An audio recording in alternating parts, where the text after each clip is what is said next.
Hola, ¿cómo están? Espero que muy bien. Bienvenidos al quinto episodio de Mundo Tax. Como ya es costumbre, primero les comentaré las normas tributarias interesantes de estas últimas semanas y luego pasaremos a la entrevista con nuestro invitado especial. Ya les contaré quién es. Bueno, en esta semana han salido 2 informes de la SUNAT interesantes que voy a pasar a comentar. El primer informe refiere a la siguiente pregunta: si la enajenación de certificados de reducción de emisiones están grabados con IGB y con renta. La SUNAT responde que sí, están grabados con renta, evidentemente, lo cual era claro para todos, pero se enfoca en el tema del IGB y señala que al ser un intangible que está vinculado a un bien mueble, está grabado con IGB. Esta tendencia de considerar que la transferencia de intangibles cuando el comprador y el vendedor se encuentran en el Perú está grabada con IGB, ya es no solamente opinión reiterada de la SUNAT, sino también del Tribunal Fiscal. Importante tenerlo en cuenta en este mundo cada vez más intangible. Y el segundo informe refiere a una materia que era bastante controversial. ¿Qué pasa cuando un contribuyente declara datos falsos o cifras falsas y a raíz de esa declaración se ve beneficiado con una devolución de impuestos indebida? La Administración Tributaria ha establecido a través de este informe cómo es el cálculo de la multa. Es decir, ha señalado que la multa va a ascender al 50% del tributo omitido de declarar, ¿no?, más el 100% del monto indebidamente devuelto. Y ahora vamos a la segunda parte de este podcast, la entrevista. Este es Mundo Tax y es nuestro quinto episodio. El día de hoy tengo el honor de entrevistar al doctor César Luna Victoria. El doctor César es socio del estudio Rebasa y Alcázar y tiene una pluma, yo por lo menos lo leo en Perú 21 siempre, que es digna de elogiar y de admirar y de envidiar. Hola César, ¿cómo estás? Gracias, Kitty. Oye, me encanta que este sea el quinto episodio. ¿Por qué? Porque no hay quinto malo, así que vamos adelante con el episodio. Nunca sería malo contigo. César, pensando en esta entrevista y pensando en tus últimos artículos, a mí me gustaría orientarla a la tributación internacional, sin perjuicio de que podamos conversar también de la tributación nacional. El mundo está cambiando tremendamente. Trump hace unos días primero dijo que iba a imponer aranceles a Canadá y México y China, que se ha dicho de paso, la FIFA se debe estar arrepintiendo de haber hecho el Mundial en esos 3 países, pero bueno, eso es una broma aparte. Y bueno, hace unos poquititos días, a raíz de unas declaraciones de Justin Trudeau, el presidente, ¿no?, de Canadá, primer ministro de Canadá, y la presidenta de México como que ha retrocedido y ha dicho, bueno, vamos a imponer estos aranceles de aquí a un mes. ¿Cómo impacta esto al Perú? Nosotros tenemos un tratado de libre comercio con los Estados Unidos donde casi no hay aranceles. Entonces, yo decía, bueno, por el momento solamente es China, México y Canadá, pero ¿podría esto extrapolarse al Perú? ¿Podría generarnos impactos negativos? Sé que la pregunta es súper amplia, pero te doy el poder de ilustrarnos a todos. Gracias. No, mira, no es ilustración. Más que una pregunta, espero que son varias. Y yo te diría que, para resumir y luego entrar a tus inquietudes específicas, creo que hay 2 ideas fuerza en lo que me has preguntado. No, la primera es que el mundo de los impuestos ha cambiado, y ha cambiado después de 800 años. O sea, durante 800 años el Estado Nacional era soberano para establecer tributos. Solo por ley se puede establecer un tributo de todas las constituciones desde 1250 en el Reino Unido o en la Inglaterra. Fue el Congreso el soberano y era el país el que daba las leyes. Y en los últimos 50 años la economía se ha globalizado. Ya no hay compañías residentes en un país, son multinacionales y el mercado se globalizó y ha impulsado una economía global. Y dentro de esta economía global, los impuestos dejan de ser nacionales y empiezan a ser internacionales o mundiales. Claro, más aún cuando hay jurisdicciones donde no se pagan impuestos y estas grandes empresas se sitúan en esas jurisdicciones justamente para pagar menos impuestos. Yo creo que eso es lo que genera todo este movimiento de globalizar la tributación. Y fíjate, lo que ha pasado desapercibido, porque es muy especializado, es que la primera norma que dio Trump, o la primera norma importante que dio Trump, fue una norma tributaria. Retira a los Estados Unidos del programa de la OCDE, del Pilar 1 y el Pilar 2, para los que son técnicos, pero que en otras palabras es el impuesto a la renta global, ¿no? O sea, el impuesto a la renta, el impuesto a la ganancia dejaba de ser un impuesto nacional, pasaba a ser un impuesto mundial, ¿no? Y se iba a recaudar un tributo a la ganancia mundial para ser redistribuida entre distintos países. Y Trump la saca. ¿Por qué Trump la saca? Porque los dos grandes imperios comerciales hoy día, que son China y Estados Unidos, no comercializan, no son grandes por comercializar mercancías, sino por comerciar servicios digitales. Lo que está detrás de la guerra de aranceles sobre mercaderías está la batalla mundial entre Estados Unidos y China por el comercio digital, que es donde está viniendo la gran parte de la riqueza mundial. No es por nada, Elon Musk es el gran poder detrás del trono de los Estados Unidos. Bueno, entonces Trump saca a Estados Unidos de este régimen mundial de impuestos que estaba implementándose, con lo cual las empresas pueden regresar a Estados Unidos y tener su residencia en Estados Unidos porque las otras jurisdicciones ya no van a cobrar impuestos porque no van a estar dentro de este sistema de renta mundial. Yo diría que eso es lo que ha pasado desapercibido porque ha habido mucha bulla con el tema de los aranceles a Colombia, por el tema de los deportados, que a Canadá y a México, por el tema de la migración y por el tema del comercio de drogas. O sea, nada de eso tiene que ver el comercio per se, sino son otros temas políticos los que están sobre la mesa. Claro, utilizan al derecho tributario como una herramienta, ¿no es cierto?, para, pues, corregir, o no corregir, o cumplir con sus intereses, ¿no? Buscar sus intereses. Porque no solamente Trump ha salido de la OECD, que se ha dicho de paso, Estados Unidos nunca fue muy decidido para seguir el Pilar 2, ¿no? Sino también, por ejemplo, en todo lo que es intercambio de información, ¿no? En todo lo que es intercambio de información, Estados Unidos no participa.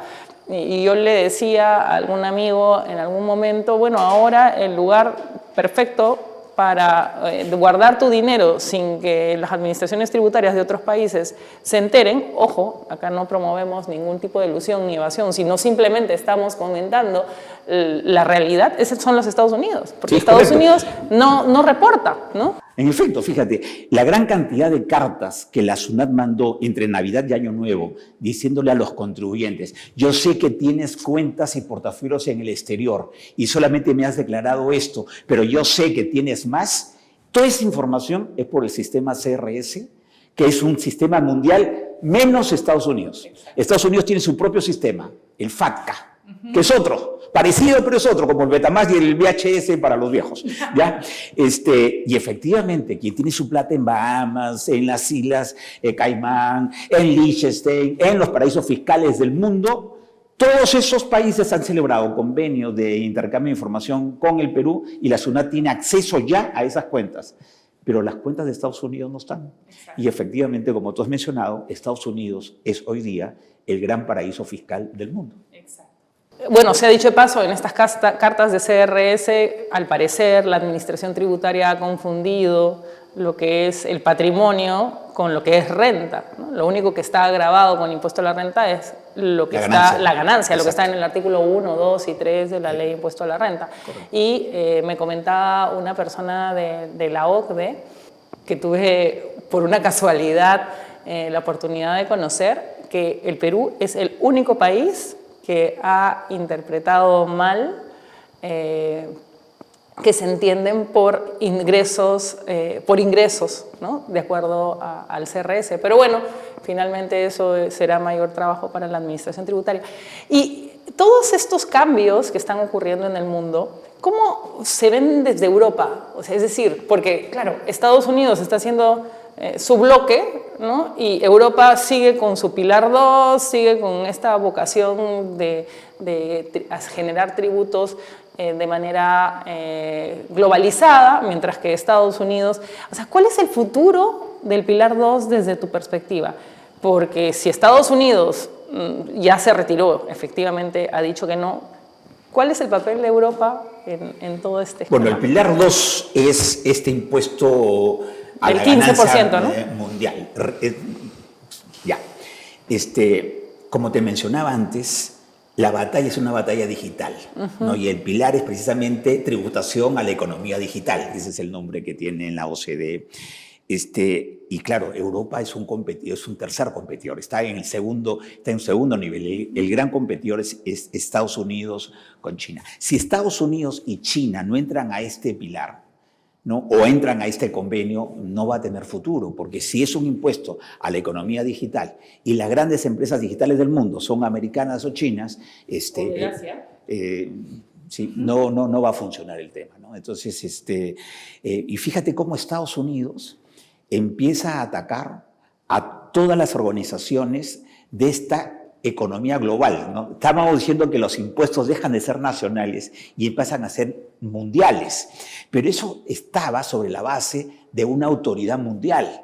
Esa autoridad mundial, por ejemplo, en materia de comercio, es la OMC, la Organización Mundial de Comercio, que no está haciendo nada, porque Trump está violando las normas del comercio internacional, establecer aranceles unilaterales, pero el gran policía, que es la Organización Mundial de Comercio, no hace nada. ¿Por qué? Porque si Estados Unidos se retira, la Organización Mundial de Comercio se queda sin renta. Estados Unidos se ha retirado de la Organización Mundial de Salud y le está quitando recursos. Les está pidiendo a las economías europeas que aporten más a la Organización del Atlántico Norte, la OTAN, que es la defensa contra Rusia, porque se va a retirar, ¿no? Entonces, Estados Unidos empieza a decir, yo soy el que financia el organismo mundial y si el organismo mundial no me obedece, yo me retiro. La OCDE... Y los dejo solos. Y los deja solos. La OCDE es eso. La OCDE es básicamente Europa más Canadá, Nueva Zelanda y Australia. Exacto. Y Japón, ¿no? Entonces, si se va a Estados Unidos, este sistema mundial que veníamos conociendo en los últimos años va a cambiar. ¿Y qué debe hacer el Perú? O sea, a ver, nosotros todavía estamos protegidos por el TLC, en lo que se refiere a los aranceles. Ya sabemos claramente que esto no es un combate o una batalla por mercancías físicas, sino por servicios digitales. ¿Qué puede hacer el Perú? El Perú, un país necesitado de recursos, en el cual vemos una serie de normas que han salido en los últimos tiempos que buscan recaudar más, ¿no? Con un creciente déficit fiscal. Acaba de cambiar el ministro. Esperemos que esta reducción del déficit fiscal reduzca. Pero ¿qué debe hacer el Perú en un contexto así? Porque claro, como tú dices, claro, cuando yo estudiaba Derecho Tributario, yo solamente pensaba en Perú, ¿no? No pensaba mucho más allá de Perú. Y pensaba pues que las leyes son la única forma de crear tributos. Entonces, ¿qué debe hacer el Perú? O en todo caso, ¿qué le sugerirías tú a los legisladores? Porque están enfrascados en temas del día a día, en temas súper cotidianos, pero estamos viviendo una realidad que deberíamos, no sé, en todo caso, mirar y tal vez hasta sacar ventaja, ¿no? A ver, el derecho tributario, la tributación en general, viniendo de contabilidad de finanzas, el derecho tributario es de segundo piso. Tenemos que entender el primer piso, que es el tema de la economía. Okay. Y en la economía, Perú está en una situación comercial muy buena. Para empezar, a diferencia de México, donde su principal comprador es Estados Unidos, nosotros hemos diversificado nuestro mercado. Nuestro principal comprador es China. Correcto. Luego viene Estados Unidos, pero Europa es tan importante como Estados Unidos. Y nuestros países vecinos, en conjunto, son un bloque parecido al de Estados Unidos. Y por ahí India está en un cuarto o quinto lugar. Entonces, lo que me afecte con Estados Unidos no me va a afectar el 100% de mi mercado. Exacto. Pero por otro lado, Estados Unidos, Trump, está atacando con aranceles, ya olvidándonos del tema de la migración y del tema de las drogas, ataca por lo que él llama el déficit comercial. Dice, Estados Unidos compra más productos a México que México a mí, por lo tanto yo tengo déficit. Pero con Perú es al contrario.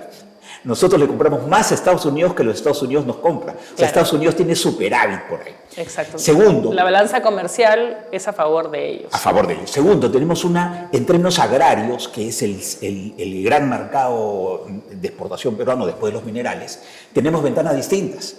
Los productores americanos sacan su cosecha en una determinada época y nosotros en otra, porque Exacto. las estaciones están invertidas, ¿no es cierto? Mientras ellos cosechan en otoño, nosotros estamos en primavera y viceversa.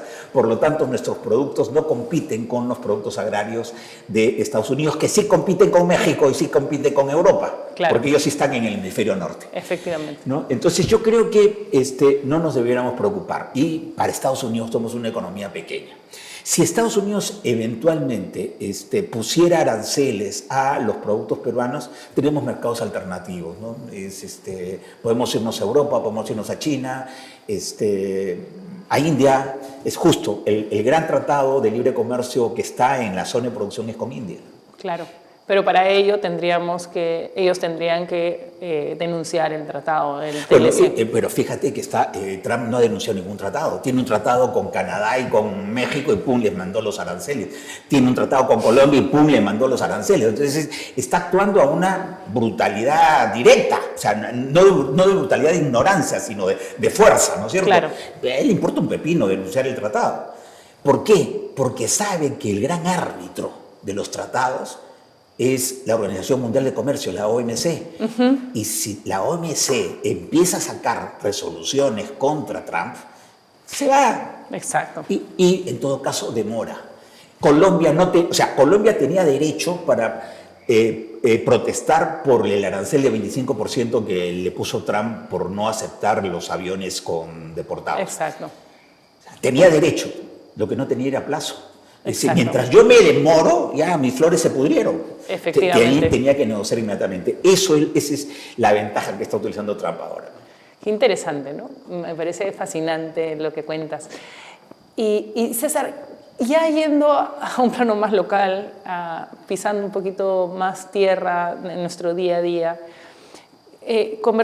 tuve mi primera entrevista con el doctor Medrano. Sí, la vi. Además, ¿quién mejor que él para inaugurar este espacio que tienes en redes? O sea, él es el gran maestro vivo que todos tenemos en tributación hoy por hoy. Efectivamente. Bueno, hay un par más, ¿no? Tú también estás en Bueno, no, pero yo soy cachorro al lado de él. Tú eres cachorro, sí, efectivamente eres cachorro. Y él decía, bueno, por ejemplo, comentaba que a él le parecían que habían que hacer dos grandes cambios, ¿no?, en nuestra legislación. El tema de la asistencia técnica, ¿no? Creo que también mencionó el tema de los servicios digitales, bajar la tasa del impuesto a la renta a los servicios digitales, y ahí te voy a comentar, te voy a hacer una pregunta, y el tema agrario, ¿no? Volver al régimen que favorece a las empresas agrarias con un impuesto a la renta más reducido. ¿Tú estás de acuerdo con estas opiniones o cómo cambiarías la legislación en nuestro país? O sea, está claro que necesitamos recaudar. Han creado un impuesto selectivo al consumo a los juegos a distancia, han creado otro impuesto a los juegos a distancia, se aplicó la tasa Netflix, ¿no?, la mal llamada tasa Netflix, que es en buena cuenta un IGB a la utilización de servicios, pero en todo caso para uso común la tasa Netflix. ¿Qué harías tú? Porque, o sea, la tributación tiene la única obligación de recaudar. De ahí cómo se gasta es otro tema. Es un tema de política fiscal que esperemos que algún día lo hagan bien o lo hagan mejor. Pero la función de la administración tributaria, nuestra función como abogados es ver que se recaude lo que efectivamente la ley dispone. Entonces, ¿qué cambios harías tú? Un poco para... Probablemente también tengamos entre nuestros oyentes algunos congresistas o algunas personas que hablen sobre política fiscal. ¿Y ¿Cuáles son las sugerencias que tú les darías? Yo no tendría nada que agregar o complementar a lo que ha dicho Humberto Medrano, pero sí abordaría un tema que probablemente por tiempo no se vio, y es la informalidad. Pero ¿cómo reducimos la informalidad? Es que la informalidad no es un tema tributario. Pues. O sea, es un tema que viste tributariamente porque se mide por recaudación. Simplemente para poner cifras, hoy por hoy, dependiendo cómo midas, la recaudación está entre 15 y 17,5. Correcto. Ya. Si tú le agregas lo de aquí, lo de allá, seguridad social, llegamos a probablemente 18, 19. Eso es en promedio, ¿no? Pero nos quieren llevar a 27 puntos. La OCDE tiene 32, 33. Ya, todo eso viene de la informalidad. Claro, porque los informales no pagan ni un sol. Ya, bueno. Entonces, bueno, miento, sí pagan por lo menos el IGB, ¿no? Sí y no, porque el IGB es el otro gran riesgo. Ahorita podemos venir acá, pero ¿cómo se aborda el tema de la informalidad? La informalidad tiene un nombre y apellido. O sea, todo el mundo sabe el contrabando. Te vas a Tacna, te vas a Puno, te vas a Tumbes y tienes los camiones y camiones de contrabando. Tienes a la economía, a la minería informal. Exacto. Claro, tú no puedes legalizar la minería del oro en Madre de Dios, porque esa sí es criminal en el sentido, ya. Pero sí puedes formalizar la otra minería que no está en Madre de Dios, que viola la ley cuanto hay, pero que sí la puedes formalizar. Pero ¿cómo está yendo? Fíjate, tenemos un mundo informal y el mundo del litigio tributario, ¿cómo es? Complicadísimo. Ya. No te aceptan documentos. Exacto. No, lo que te piden todo es fehaciente. Exacto. Entonces, o sea, esa es su gran arma. Claro, yo soy anglosajón en la prueba. No, necesito que me pruebes que tú existes. No, pero acá tengo mi contrato, tengo mi guía de remisión, tengo mi planilla. No, señor, eso no me es suficiente. Correcto. Ya. Entonces, estás pensando en inglés, ya, en un mundo que habla en español. O en quechua. Por irnos más atrás todavía. Entonces, oye, no nos entendemos. Tú tienes un mundo formal y lo quieres formalizar, pero agredes el tema de la fiscalización con este tema de las operaciones fehacientes, que es totalmente anglosajón. Es pura sustancia, no es forma. Exacto. Tenemos que encontrar un punto medio. Entonces, yo diría que, ¿qué cosa cambiaría? Yo abordaría el tema del litigio con los formales y tendría que ser una política de Estado para los informales, porque la informalidad no la vas a resolver ni con leyes, ni con abogados, ni contadores, ni con auditores fiscales. Eso es policía e inteligencia de la policía. No, y es complicadísimo ser formal en el Perú. Yo le comentaba que he abierto mi propia empresa justamente para propagar este podcast, etcétera, y créame que siendo abogada me es un dolor de cabeza. Bueno, es que es un dolor de cabeza porque, nuevamente, empiezan bajo el tema, ¿cómo apruebo la sustancia económica? Es que, y yo no sé si me duele la cabeza porque, como soy conocedora, sé de los riesgos, ¿no? Y al ser, porque por ejemplo, la otra vez conversaba con otra amiga y me decía, oye, pero si yo creé mi empresa y normal, o sea, nunca sentí eso. Y yo digo, bueno, debe ser porque conozco las leyes, conozco las multas, conozco las infracciones, en caso, o sea, no soy inconsciente, por decirlo de alguna manera. Pero voy a citar tu propia historia y tu propio ejemplo. Te pusieron, no sé si 5, 10 o 15 soles en, si no recuerdo mal, en Santa María. No. En una presa de estacionamiento de una... Exacto, es en una playa en el sur, en Puerto Viejo. Ya, ok. 10 soles. 10 soles de Puerto Viejo. Que todavía no se resuelve. Ya. Y el tema debe resolverse en 30 segundos. Exacto. Ya, el Estado y tú han gastado 2 ceros más que el punto de la ley. Claro, y eso es lo que a veces me critican, ¿no? Porque a veces me comentan, oye, estás moviendo al Estado con una finalidad de unos 10 soles. El Estado debió allanarse. Exacto. El Estado debió, más que devolverte a ti los 10 soles, era corregir un sistema ilegal. Efectivamente. Porque te estaban cobrando un impuesto, exacto, un tributo que era ilegal. Efectivamente. Y eso es justamente era mi objetivo. Pero mira, esto ocurrió en enero del 2023, estamos ya en el 2025, 2 años, está en el Tribunal Fiscal, la municipalidad nunca se pronunció. Eso sí, logré que el siguiente año hicieran un acuerdo, lo hicieron por acuerdo provincial, es decir, siguieron las formalidades, porque ahí el problema era de 2 tipos, de sustancia y de forma. Yo creo que ahí en el tema del litigio, por ejemplo, hay mucho por resolver y no se requiere una ley. Bueno, sí, porque fíjate, el Código Tributario, para ya entrar en cuestiones técnicas, el Código Tributario está pensado en pruebas documentales. Exacto. Por ejemplo, un video no es prueba. No, el señor, usted no ha construido la casa, señor. Acá está la casa, está la foto, está el video. ¿Cómo que no he construido? No, porque el constructor no tenía planilla, señor. Si el constructor tenía planilla es un problema de otro nivel. Acá está la casa. Exacto. ¿No? Y la casa le he vendido, hay un costo. Entonces, primero, el código estaba pensado en pruebas del siglo pasado. Segundo, ¿qué cosa hacemos? Bueno, no sé si tú eres árbitro, pero yo soy árbitro. No soy. Bueno, entonces, los árbitros, ¿qué cosa hacemos? El tribunal arbitral. Demandante, demandado, ya, muy bien. Audiencia de puntos controvertidos. ¿Qué cosa significa? Señores, demandante, demandado, ¿qué están discutiendo? Estamos discutiendo esto. ¿Están de acuerdo? Sí. ¿Esto es lo que están discutiendo? Sí. ¿Y esto es lo que tengo que resolver? Ya. ¿Cuáles son las pruebas que han sido aceptadas por ustedes? Estas. ¿Cuáles son las pruebas o los hechos en los que discrepan? Entonces, el tribunal arbitral empieza a trabajar cuando las partes se han puesto de acuerdo en que esto es lo que están discutiendo, esto es lo que el tribunal tiene que resolver y estos son los hechos aceptados y estos son los hechos discutidos. Correcto. Es lo que se llama la audiencia de puntos controvertidos y saneamiento de pruebas. Entonces ya el tribunal empieza a resolver el tema como corresponde, porque los litigios se resuelven conforme a derecho, no conforme a otra cosa. Exacto. ¿Y cómo es el litigio tributario? Son 2 metros de papeles, ¿no? Donde el auditor fiscal, que es un contador, y me parece muy bien, pero es un contador, empieza preguntando de todo y empiezan a reunirse páginas de páginas de páginas, con lo cual nadie en toda la secuencia procesal revisa un expediente. Y donde se parte del supuesto de que lo estás engañando. Es que para eso deberíamos establecer la audiencia de puntos controvertidos. Antes de que la SUNAT me acote, es auditor fiscal, contribuyente. Muy bien, señores. Ya, se cerró todo el requerimiento. Pongámonos de acuerdo. Y entonces el expediente tiene 3 páginas. Literalmente, sí, pues. Y no las páginas que dan. Entonces, y los procesos no duran lo que duran.